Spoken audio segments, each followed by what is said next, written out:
Hey guys, I am so excited to be live today. So I'm so thankful you're here and joining me.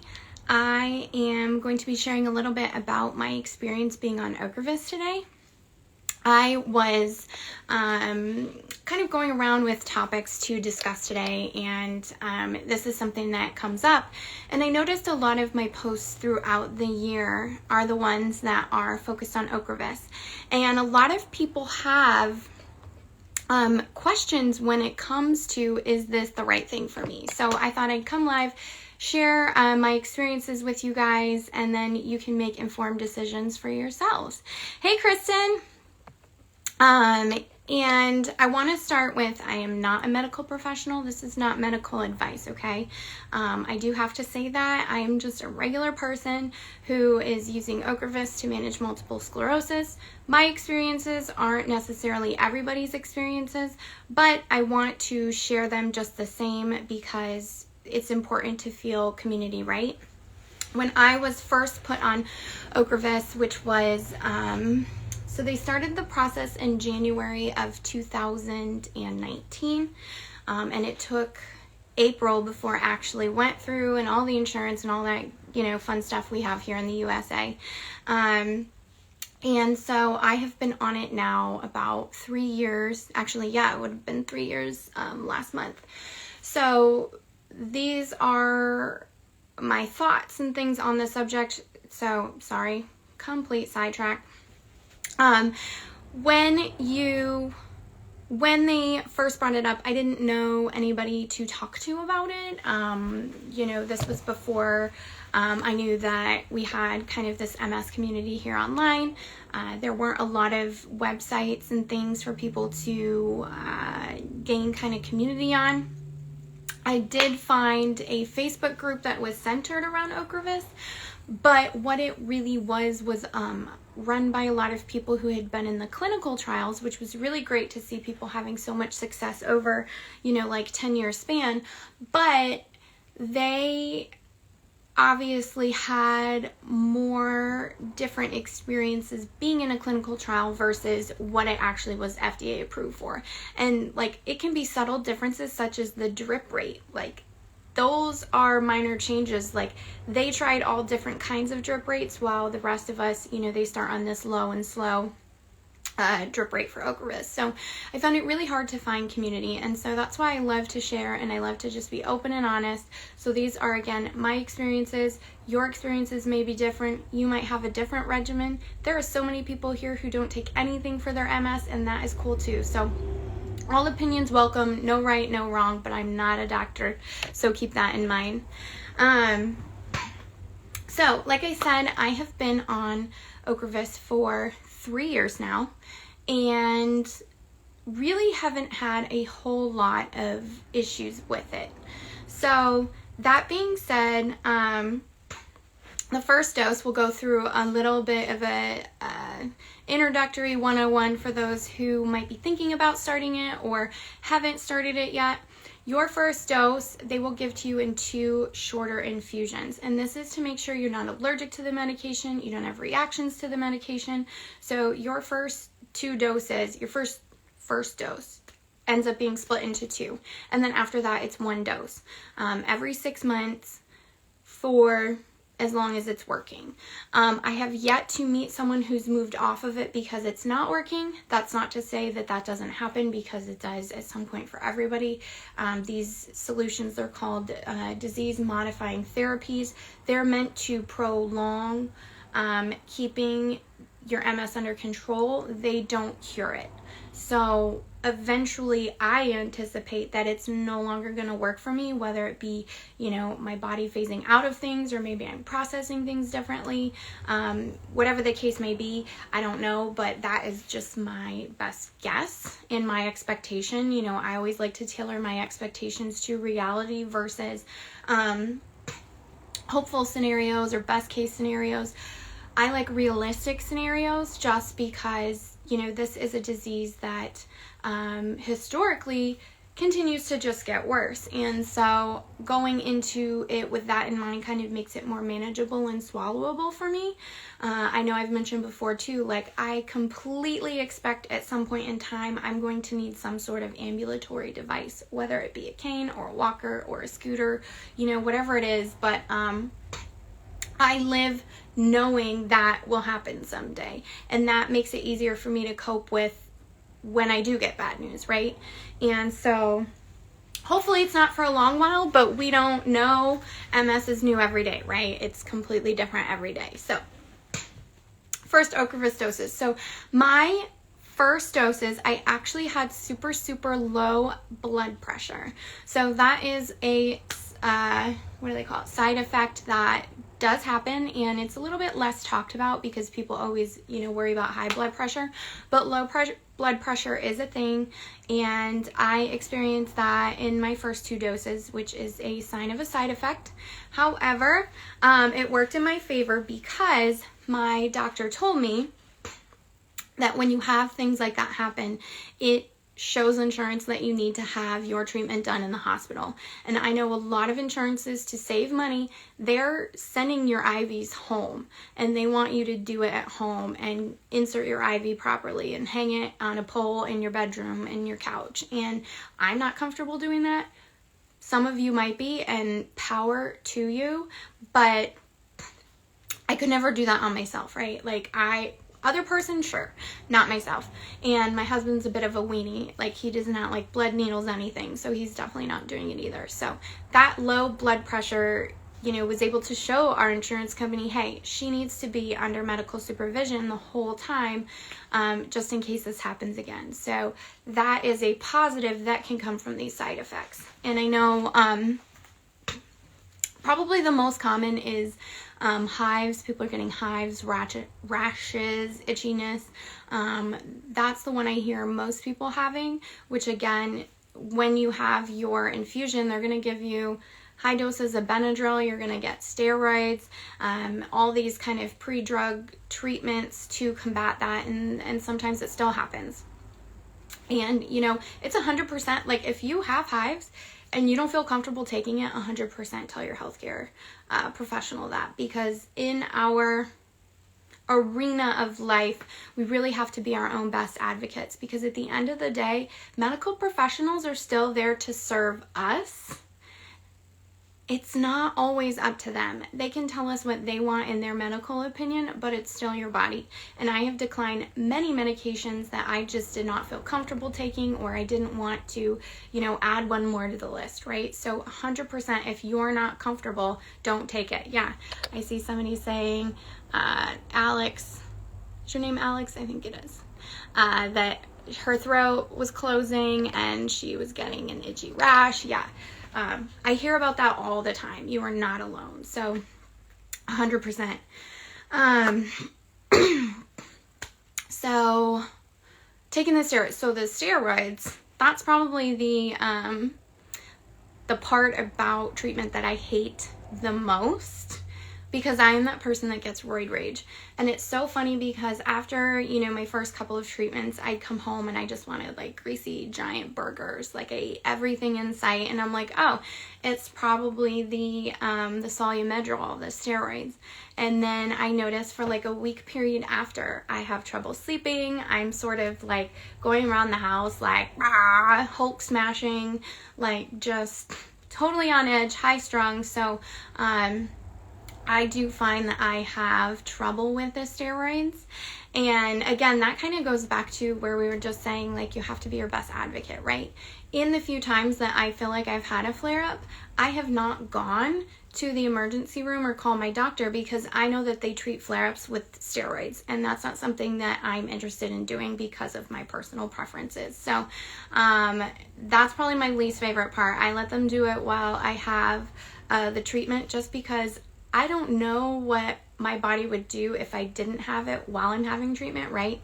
I could elect to not have it, and then I take the Ocrevus, and then I have like super low blood pressure or complications. So I suck it up twice a year, but when it comes to other flare-ups, I do decline, just because I don't like it.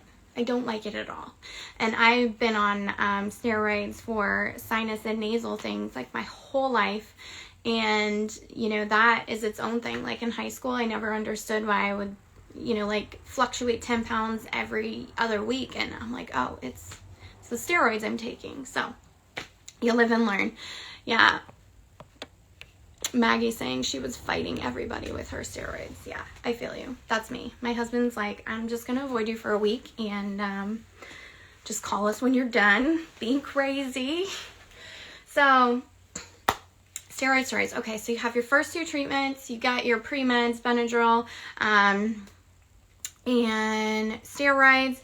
After that, so I would say my 3rd treatment, but really it's my 2nd dose, right? Because that first dose was 2. After that, I have not had any low blood pressure issues after that. So I do feel like as your body gets regulated to the medicine, you do have less side effects. I also noticed as well that, shoot, what was I going to say? Lost it.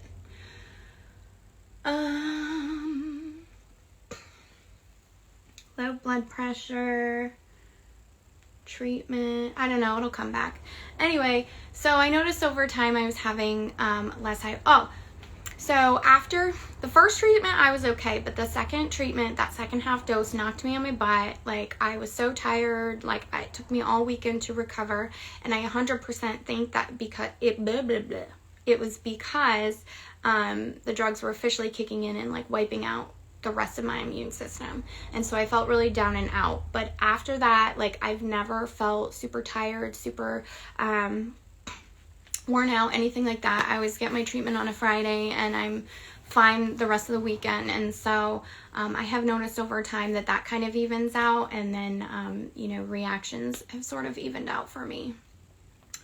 Other things that I can say, so if you guys have questions, absolutely throw them in the comments. Happy to answer them. At my last treatment, so that would have been January. I do January and July. So at my last treatment, they are actually starting to drip it faster, which I did a live right after, kind of letting you guys know how I was feeling. And it was great because it shaved like an hour off of the treatment time. Start to finish treatment is like 6 hours. That's with like a 1 hour pre-treatment and a 1 hour waiting period. Especially in the beginning, they make you wait an hour to make sure you don't have reactions. Now they let me go home, and so I'm out of there by like 2 p.m. in the afternoon. I go in at like 9. And then the drugs usually come at like 10. So from 10 to 2 is usually my drip time. So 4 hours. And in the last one, we did 3 hours. And I did not feel any different during.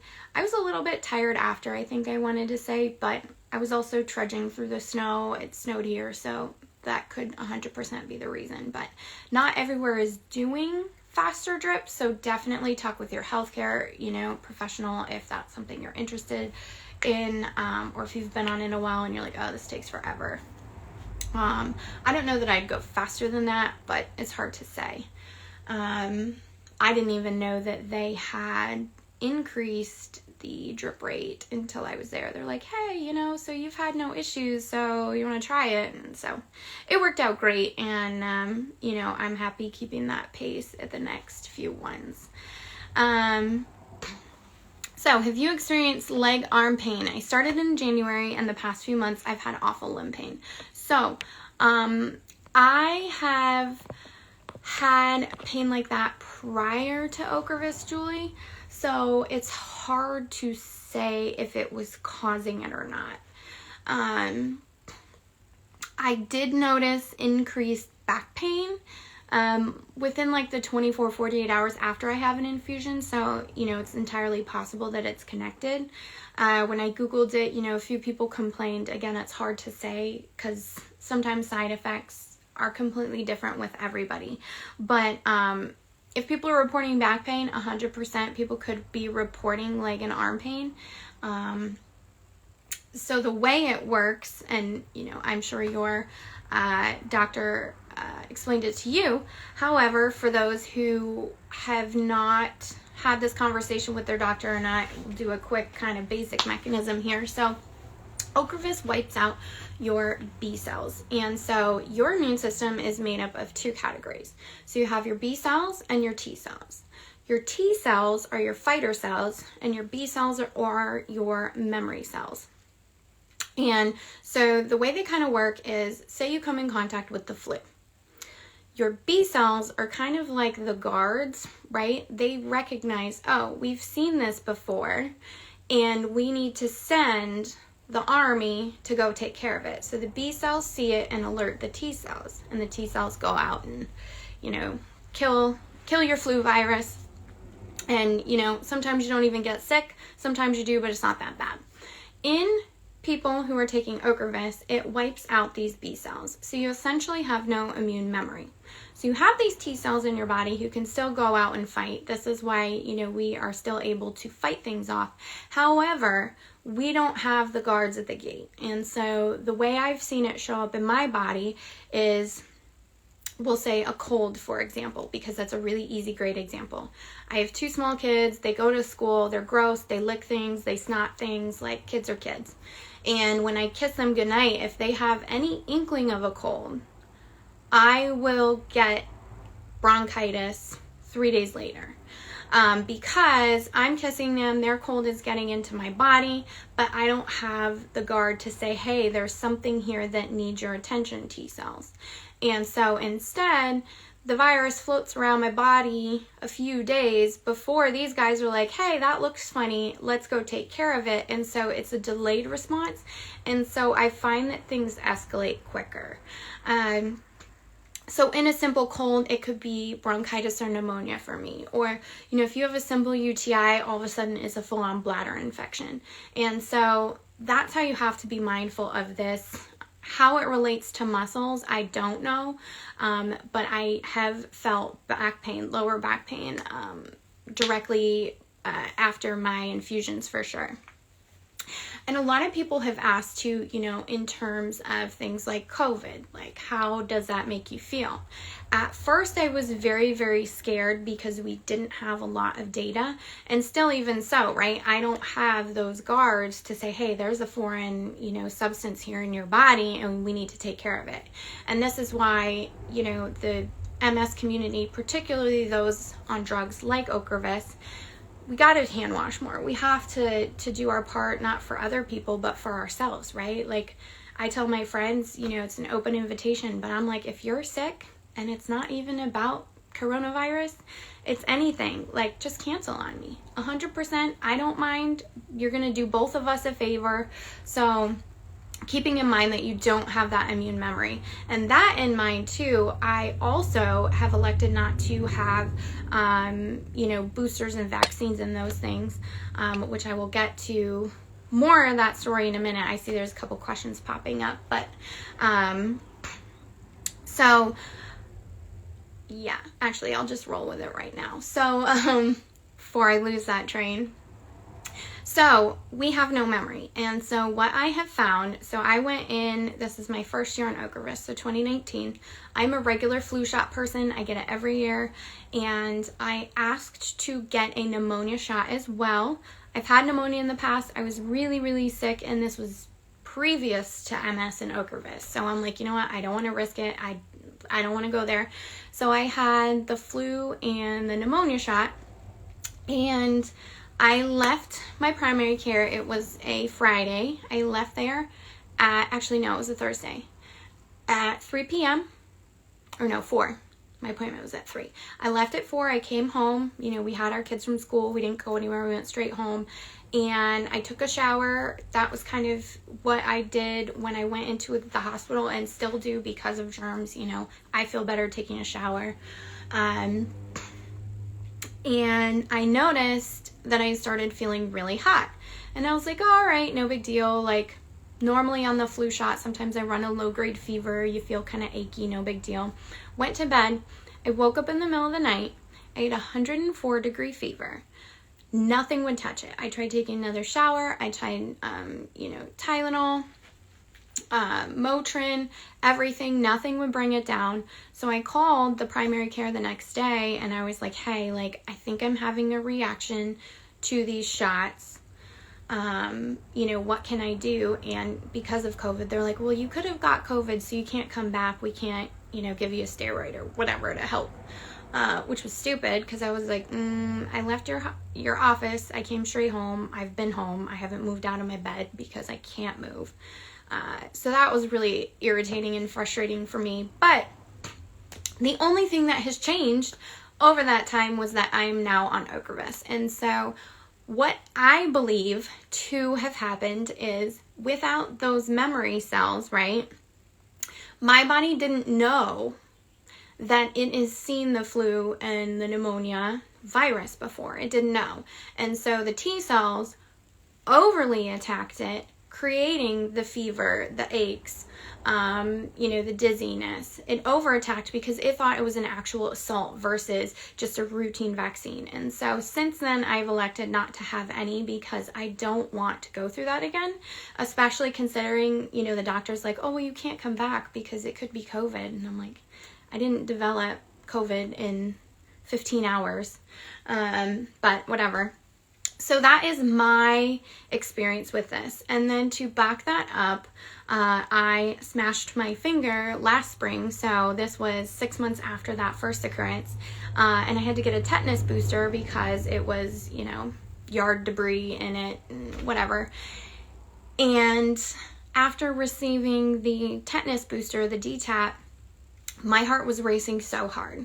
Like, I could not calm it down. It felt like I had just run 10,000 miles, and I looked that up, and that's a common side effect. And so, again, I think that my body was overreacting to the foreign substance in the body. And so that is my experience with vaccines and routine shots and things. So I elect not to get them, but that is my personal preference. So if you are experiencing the same kind of experience, let me know. I would love to hear you and know that you're not alone, because when I brought up the concern with my doctor, she very much was like, you know, oh, that's not true. Like, if anything, you're not going to have any reaction, which I'm like, okay, well, if I'm not going to have any reaction, why am I taking shots for no reason then? Like, if you're telling me I'm not going to build an immunity, I'm not going to put things in my body I don't need. That's my personal preference.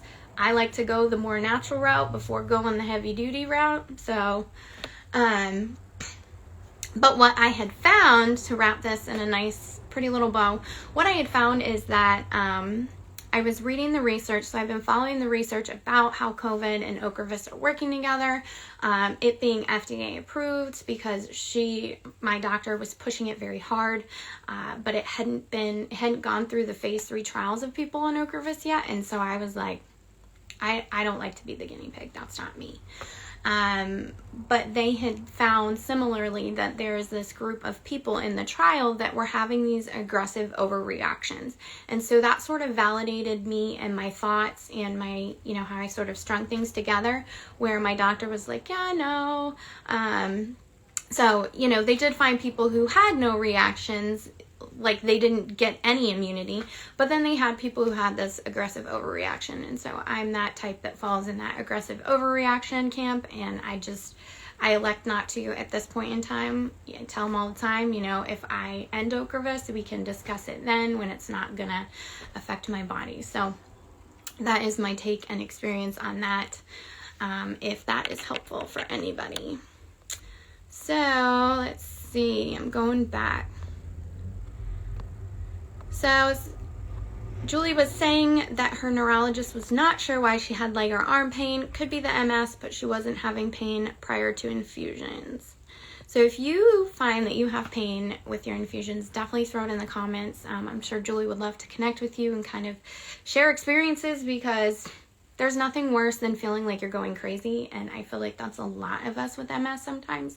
Weird stuff happens and people don't believe us. Like, when I would lose vision, people thought I was going nuts. Like, my eyes, the world would go pixelated. Like, I felt like I was just falling into like a Pac-Man video game, and everything was weird, and then it would black out, and people thought I was nuts. So Turns out it wasn't nuts, just on MS, so follow your gut, people. 2 of my family members have COVID right now. It's super scary. Luckily, they're quarantining, but I still have to help take care and feed them. Yeah, that is so hard. We have done our best to stay away with people with COVID because of that. Although in my personal experience, I think we might have all had it before, which, knock on wood, would be great because then I could live with a little less fear. We all had this disgusting cough that would not go away. It started in December of 2019 into, February 2020, before COVID was a thing, and it would not go away. Like, I had a cracked rib. I was coughing so hard, and we spent the week before COVID, when the world shut down, we were in Disney World.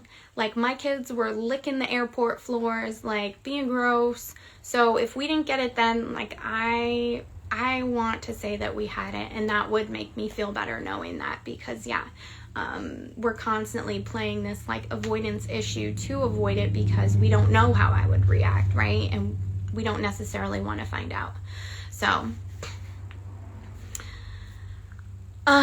Julie said, so she had COVID vaccines prior to Ocrevus, and then she had a reaction to the vaccine. Oh, you had a reaction to the vaccine before Ocrevus. Yeah, see?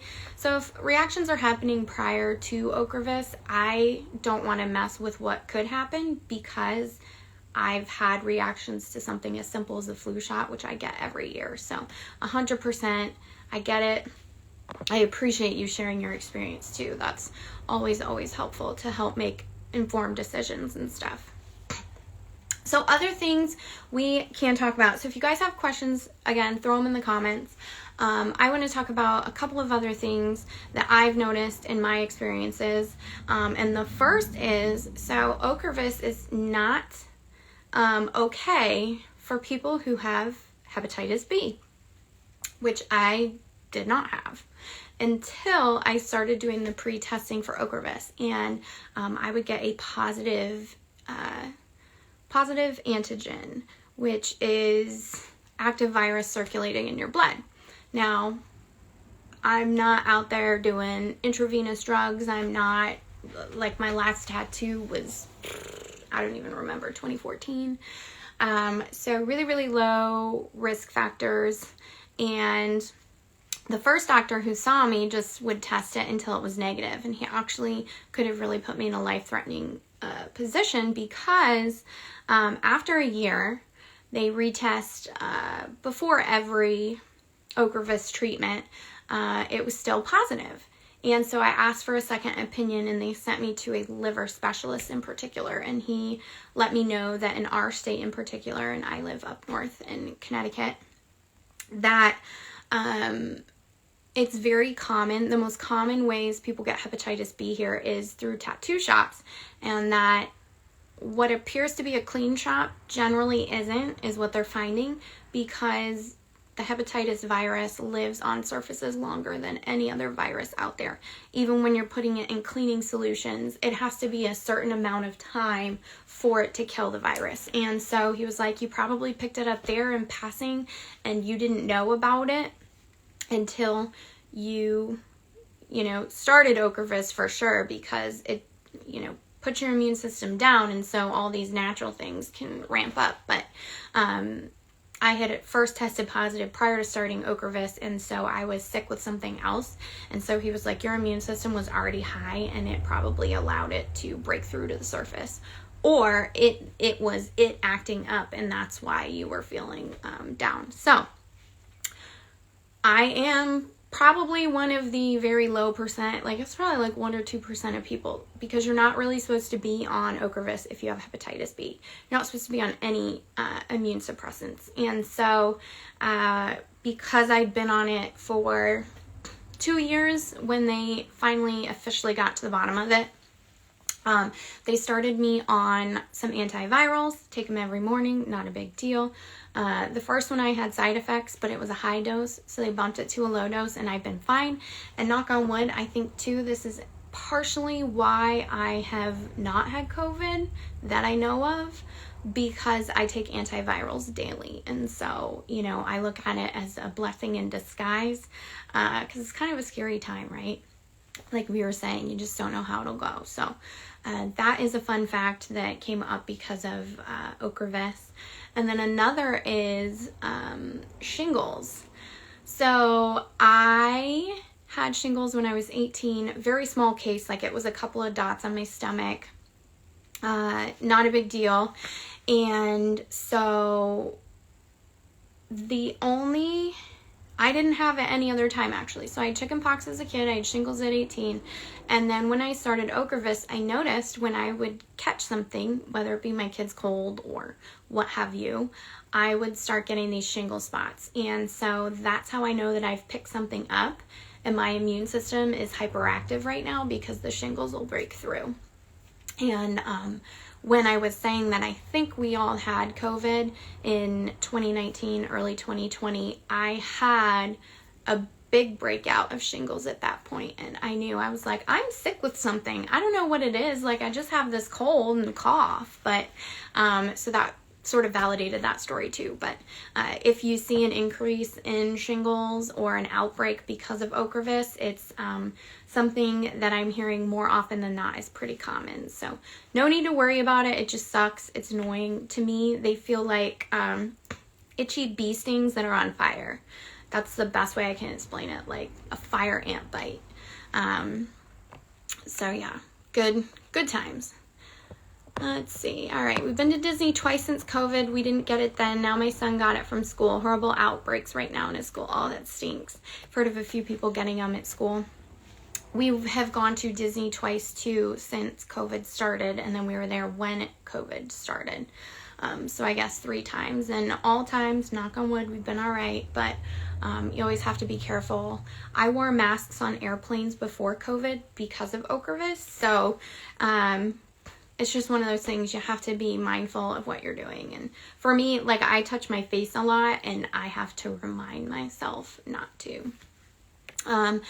Curious what antiviral you're on. So I am on Vemlidy, Vemlidy. It is, I don't know how it works in conjunction of any other antivirals. It's a strain of the first one I was on, which was tenofovir. I'm not sure the name brand, but it's a sub thing of that. So it works as an antiviral. I looked it up once, and I want to say it's also used for treatment of HIV and some other viral issue. So it's something that works with how your body fights virus, I think. But I am not an expert on that. I've not looked it up other than, like, what is it? What are the side effects? Why was I feeling sick off of the higher dose? So I got shingles before I started Ocrevus. It was horrible. I get the shingles vaccine before starting Ocrevus, luckily. Yeah, the shingles vaccine, I probably would have before Ocrevus had I known. Again, I'm not getting it while on it because I would probably get some crazy outbreak. But I heard it's pretty common. So if you had chickenpox, shingles is just adult chickenpox, and it's rearing its ugly head. Kind of like when you have mono, it stays in your body, and now we're thinking that mono's kind of setting off the triggers for MS. So all the viruses and things are very interesting in how they affect your body and what they trigger and set off. It's kind of crazy when you think about it. So any other questions, drop them below. I just have a few thoughts left. My number one thought is I have noticed since being on Ocrevus, and they will say that this is not a thing, but I have reported it and continue to report it to the manufacturer. Hair loss and skin dullness. And these are all insignificant things at the end of the day, but I didn't notice the problem until I saw my hairdresser. And so kind of that third-party validation. I've always had very, very thick hair. Like, I was the person with the ponytail. Like, it took 2 hands to wrap it up. And now my ponytail is like this. Like, I can do it with 1 finger. Yeah, that big is my ponytail, and it used to be like that. I always lost a lot of hair. I figured it's because I had a lot of it. I always kind of wore it up, and that can damage your hair and break your hair. But to go from having a ponytail that's this thick to that thick, like, that's a big difference. And so my hairdresser first pointed out, she's like, oh, like, you don't have a lot of hair. And I was like, what? She's like, yeah, your hair's really thinning. Like, usually she has to go in and thin it for me because I have so much. And she's like, oh, is it because of your medication? And of course, you know, the manufacturer will tell you, no, it's not like that. However, jumping through these, you know, community groups and talking with people and connecting with them, a lot of other people are also experiencing a hair loss. Which, at the end of the day, when we're taking a medication that's literally altering how our body works inside, how the mechanisms work, it makes sense, right? Like, it happens. Even though they'll tell you that Ocrevus is not a chemotherapy, it is 100% classified as a chemotherapy. That's how it's coded in the system. That's how I pay for it. That's how the doctors talk about it. That's what shows up in the bag for me to get infusion. And by definition, a chemotherapy is something that alters your body. So it does fit that. But I think they don't want people to think, you know, oh, you're going to have to shave your head because all your hair is falling out. I don't feel like all my hair is falling out, but it's definitely thinning. It's definitely thinner. I've noticed, you know, I'm kind of starting to get a bald spot in the back. So a little self-conscious. It's very thin at the bottom, really thin. So I had some clip-in extensions from when I had short hair. I needed it long for a wedding, so sometimes I'll throw those in to just make myself feel a little bit better and like old me. And in line with that, because hair, skin, and nails kind of all go together, I feel like my skin isn't as bright as it used to be. And I'm in that prime age for aging, right? You know, I'm now into my 30s, and you see your collagen levels go down and your plumpness, and I've lost quite a bit of weight while training for the marathon, and you know, that can kind of make you not as plump around your face. But I've definitely noticed, you know, where it used to be more vibrant, it's definitely a duller color. So I do believe it to be Ocrevus, and you know, I might not ever know, or might not know for 10 years if I have to phase off of it, but I've noticed hair and skin changes because of it for sure. Going through and reading these. Julie says she has hair loss for sure too, and it stinks. She tried taking biotin and collagen and it would make you break out. Oh, that sucks. Breakouts are no fun. I do supplement collagen. I will say that. I don't know if it helps with hair.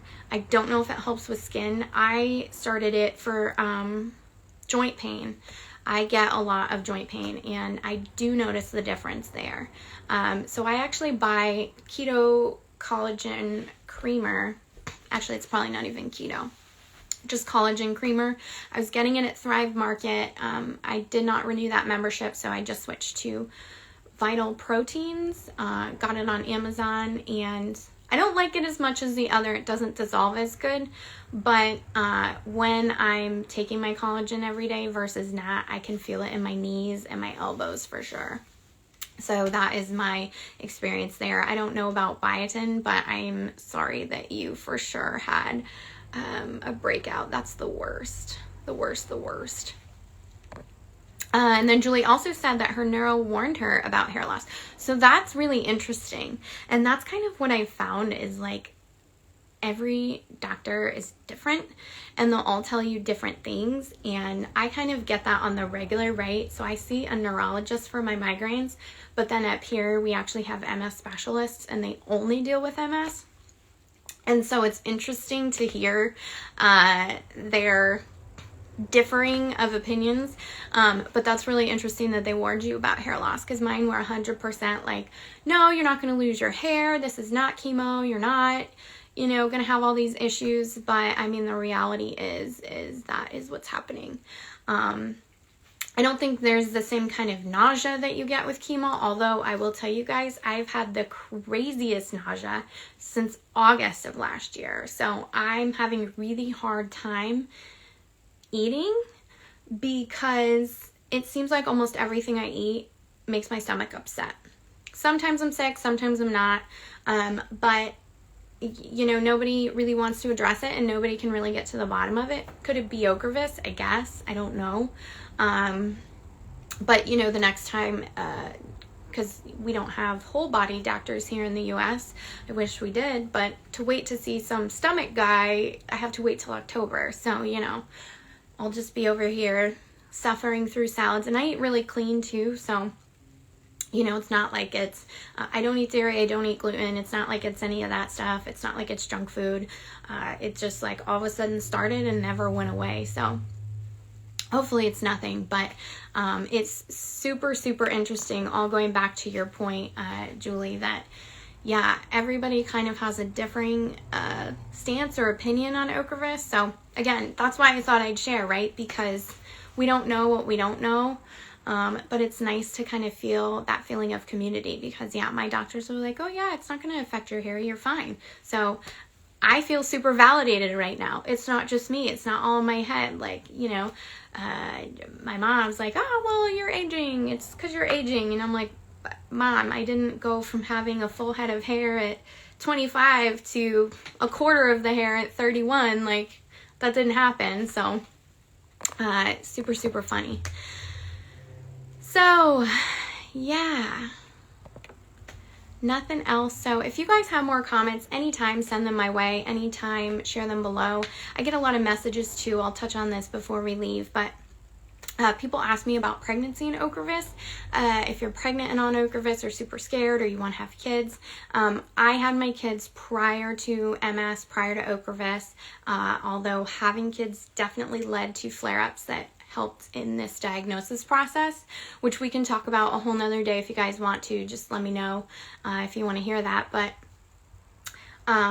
they are watching people closely who do get pregnant while on Ocrevus, and they've had lots of births of babies that are perfectly fine on Ocrevus. So if that's you, absolutely you can reach out. I am happy to listen, talk, and offer the advice that I have, but I have not lived through that. But anytime you guys have questions about living with Ocrevus or my experiences, or you just want to feel validated, right? I'm a great listener. You can vent to me anytime. Send me your laundry list of strange things that are happening to you, because I'm happy to listen and offer virtual hugs and tissues to commiserate with the frustrations you're feeling. So I hope you guys are having a wonderful, wonderful Tuesday. It is not warm and not sunny here still. We had hail over the weekend, like freezing rain, and I'm so sad because I just moved all of my starts into my garden bed, and half of them are dead now, so that's a fun project to look forward to. But I hope that you have great weather where you are, and I'll see you guys next Tuesday.